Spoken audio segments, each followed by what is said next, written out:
My friends, after Bakhmut and Avdiivka, the new meat grinder is called Chasiv Yar.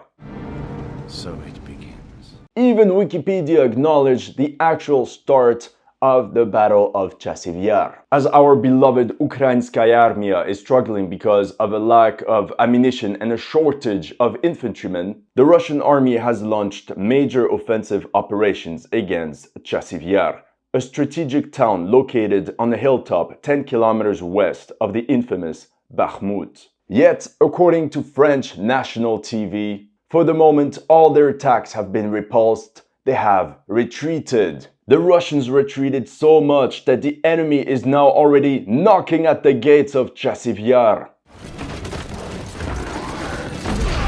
Here from German news, Focus. The fate of the Donbas will be decided in Kyiv's mountain fortress. Now, the reason the Battle of Chasiv Yar is important is because the urban area is located at a commanding height. And if the Russians break through, it would potentially open the road to Bohdanivka and to all of Donbas. On the 6th of April, Reuters reported Ukrainian forces still control eastern town of Chasiv Yar, top general says. But not for long! Russian artillery continuously hammers Ukrainian positions, added to the increasing airstrikes using their infamous FAB bombs, turning trenches to dust. Only then, after all this, do Russian paratroopers aboard armored vehicles start the storming of the Ukrainian strongholds.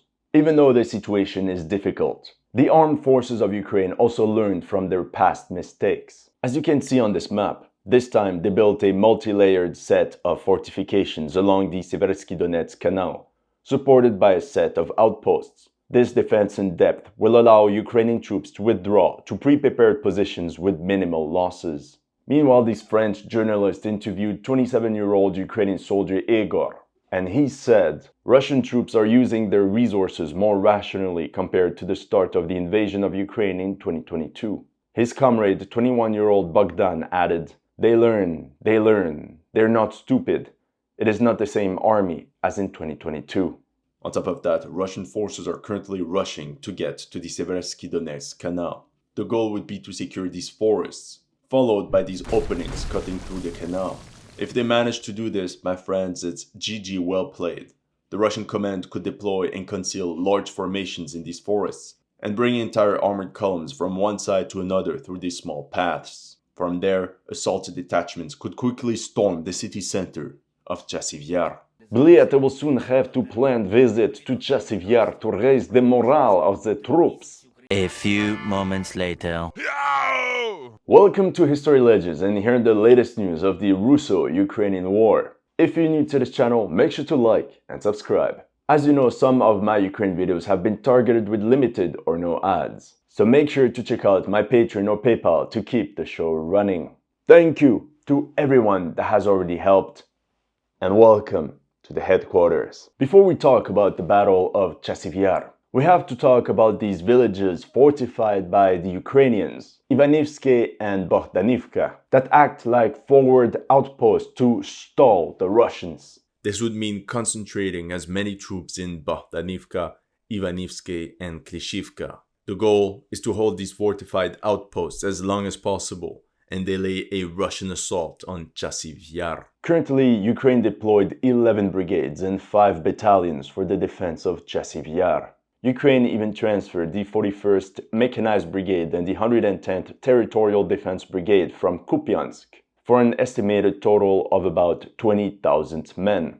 The battle plan of Ukrainian General Syrsky is aimed at buying time and delaying any Russian advance while Ukraine mobilizes its new army of conscripts. Meanwhile, the Russian offensive is spearheaded by the paratroopers of the 98th Airborne Division. The battle plan mostly consists of a three-way penetration of the Ukrainian front with supportive side-piece attacks on the flanks. One of these is the village of Klishivka, but as you can see in this video, it is now in complete ruins. So progression will be extremely difficult for infantry units due to the lack of any type of cover.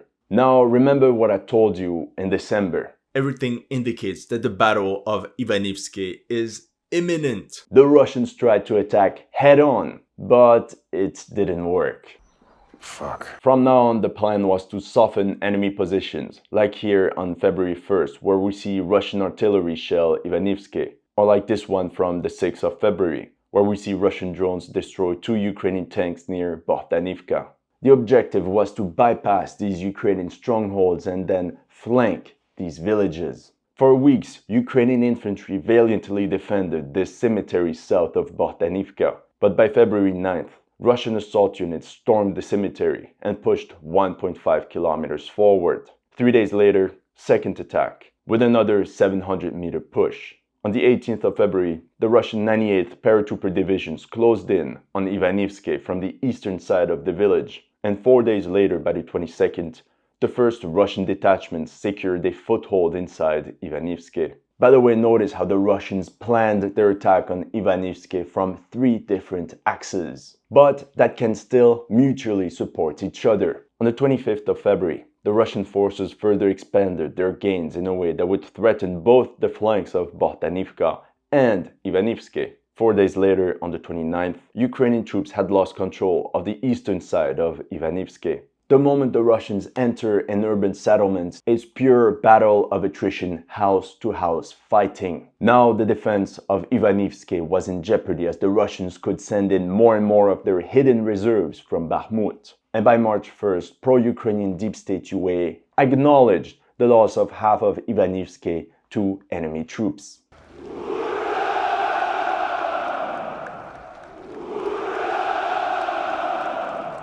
Of course, we have to assume continuous house-to-house fighting occurred every day. Deep State UA's report was confirmed on March 10th, where we see these Ukrainian drones shell various buildings occupied by enemy riflemen. Thing is, these buildings were geolocated in the sector of Ivanivske. Despite these setbacks, the Ukrainians were still holding, and Russian offensive operations had to take a 7-day to 10-day break. As you can see in this video, Russian aviation intervened to bombard Ukrainian supply lines, namely the 00506 road linking Chasiv Yar to the central part of the line of defense. They also continued to hammer Ukrainian positions with all types of artillery units, like in this video from the Ivanivske sector, and swarms of FPV drones near Bohdanivka. The Russian army restarted military operations on the 21st of March. Here we see drones of the Ukrainian 42nd Mechanized Brigade target various Russian BMPs. They took this footage, they posted it online, showing how the orcs are getting destroyed. In reality, this must have come as a shock for Ukrainian drone operators, because this Russian mechanized unit was geolocated right here, 750 meters within Ukrainian-held territory. The map from Deep State UA only acknowledged enemy gains by the 23rd of March.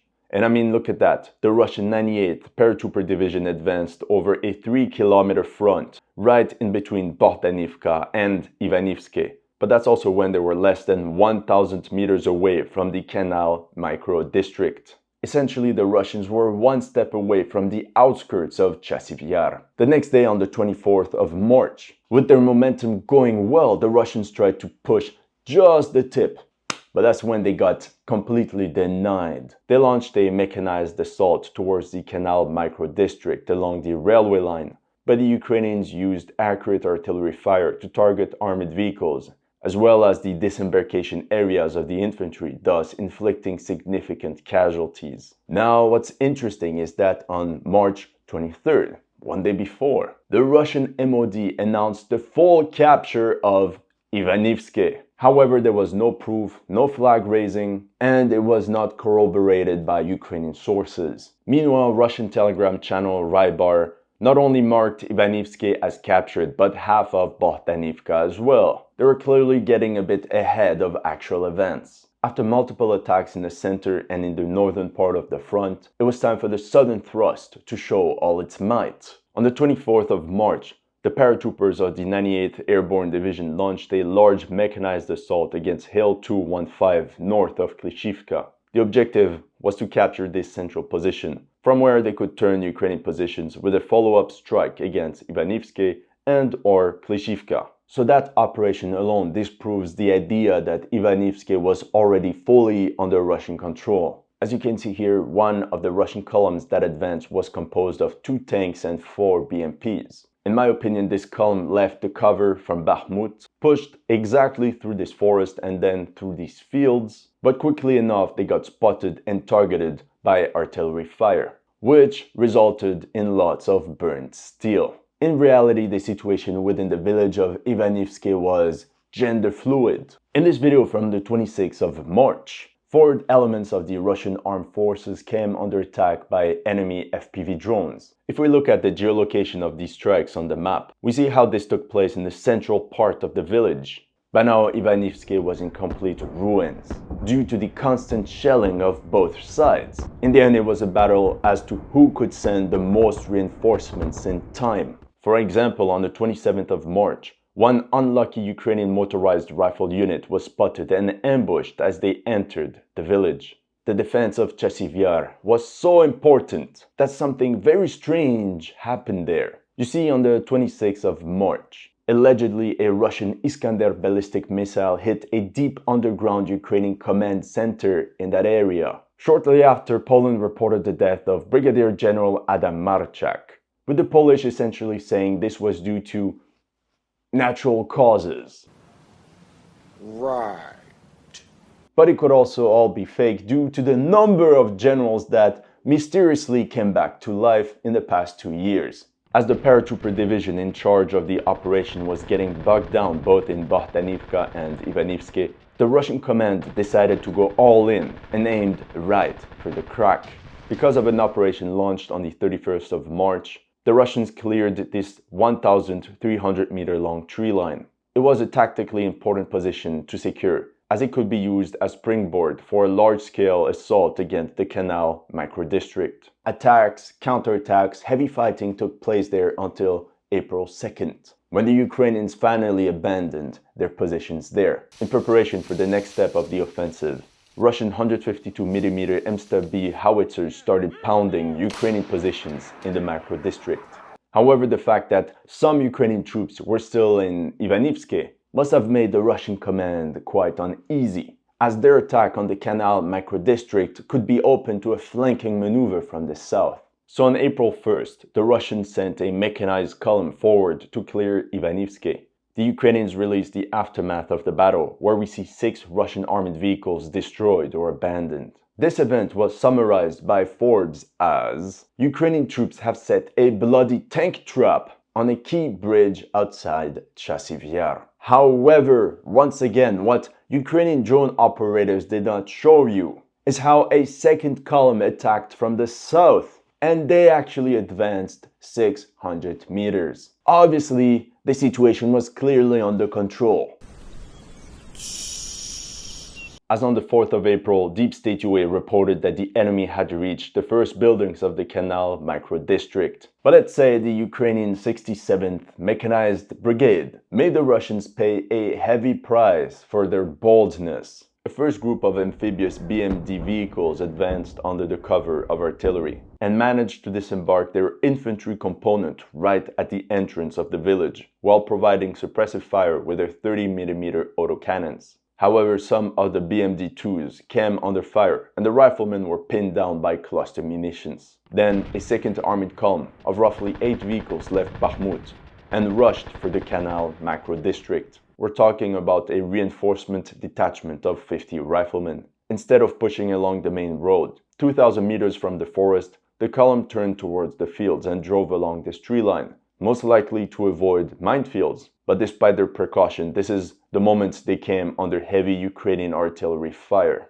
The Ukrainians reported 19 Russian armored vehicles as destroyed. I mean, I believe everything they say, but personally I didn't see the visual confirmation of the destruction of that many vehicles. In terms of the aftermath of the attack, this Ukrainian infantry squad was targeted by a Russian drone dropping a grenade right at this location, meaning the Ukrainians possibly lost control of this forest north of the canal microdistrict. So from a tactical level, for sure the Russians suffered some losses, but at the same time they also secured a foothold in a very strategic area. However, the most problematic for Ukraine was the lack of air defense capabilities, which allowed Russian aircraft to provide close air support for their advancing columns. Like in the previous push, where 4 Su-25s were operating at the same time. Here, Nazar Volosin, a Ukrainian military spokesman in the east, told CNN, "When their aircraft are working, it is impossible for our defenders to work.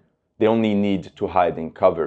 Whereas in this video, you can see Sukhois fly right over Ukrainian-held territory. The problem for Ukraine is that any big building that could form a solid stronghold to halt the Russians will eventually get targeted by Russian aviation. The Russians can carry airstrikes by dropping FAB 250 kilogram bombs, then they have the regular 500 kilogram bombs. But for large buildings like industrial infrastructure, the Russians use their Su-34 fighter bombers to drop FAB 1500 bombs. On April 9th, there was even this video of a Russian Su-25 attack aircraft reportedly firing S-8 and S-13 missiles on Ukrainian positions. We even have video evidence of Russian helicopters operating right above Chasiv Yar. In this case, they fired missiles on Ukrainian positions at this forest edge near the canal micro-district. Surprise, surprise, this is exactly where the Russians attacked a couple days later. On top of that, Russian Lancets continued to carry out strikes deep inside Ukrainian-held territory, like this Ukrainian tank that was hit 5 kilometers from the front, or this one, targeted 8 kilometers away from the contact line. Meanwhile, here you can see how they proceed. A miniature Recon Zala 42112 UAV is sent ahead to find targets, and then it guides the loitering Lancet X-52 up until the target. On the 5th of April, these Russian paratroopers were getting ready for a new operation. Aboard their BMD-4, an amphibious infantry fighting vehicle that entered service in 2004, and that can carry up to 5 passengers. That same day, Reuters reported Ukrainians tried to hold Russians back from stronghold in east. We're very far from the articles about Syrskyi's promised encirclement of Bakhmut. With that being said, the Ukrainians fight extremely well. They don't run away despite the enemy's overwhelming firepower advantage. There's no large-scale surrender of military personnel, and their rotations are organized with detachments covering the maneuvers. The Ukrainians had just managed to bring back the front to a standstill when on the 7th of April, the 98th Airborne Division launched a double offensive. In this video, you can see the progression of Russian assault detachments within Bohdanivka. That's because the Russian army advanced 600 meters, most likely through these forested areas, and established a solid foothold right at the center of the village. They're now rushing at full speed towards the eastern flank of Bohdanivka. That's when the Russian Telegram reported the complete fall of Bohdanivka. They explained how the Ukrainians had already withdrawn their forces to the next settlement of Kalinina, where they set up new fortified positions. Once again, these reports on the fall of Bohdanivka may have been premature, but Deep State UA did mark the entire village as in the gray zone, whereas according to Zodiac maps, the Ukrainians did lose the northern half of the settlement. And if things could not get worse, new Russian units were now spotted 2 kilometers away from the contact line. They now held a good chunk of these hills right north of Ivanivske, and they were now only 300 meters away from direct control over the T-0504 road linking Ivanivske to Chasiv Yar.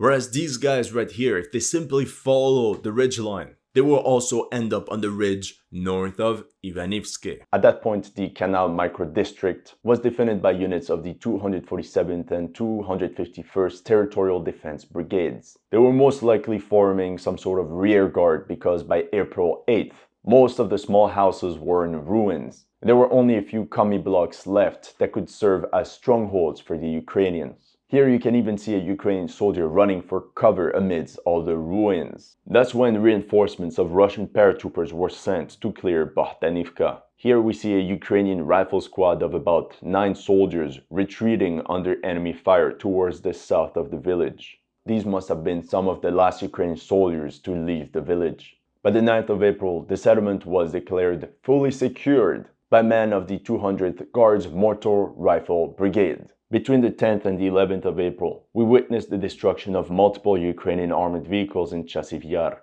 like this T-64BV tank.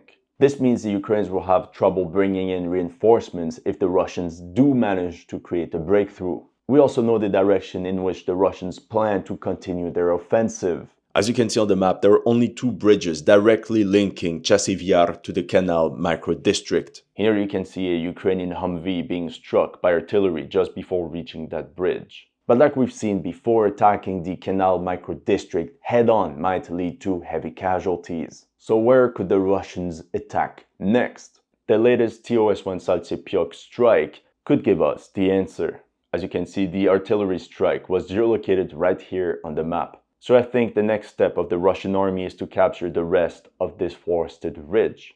That way they can conceal large infantry units in the forest. Then they would only need to push 300 meters to storm the micro-district from the south.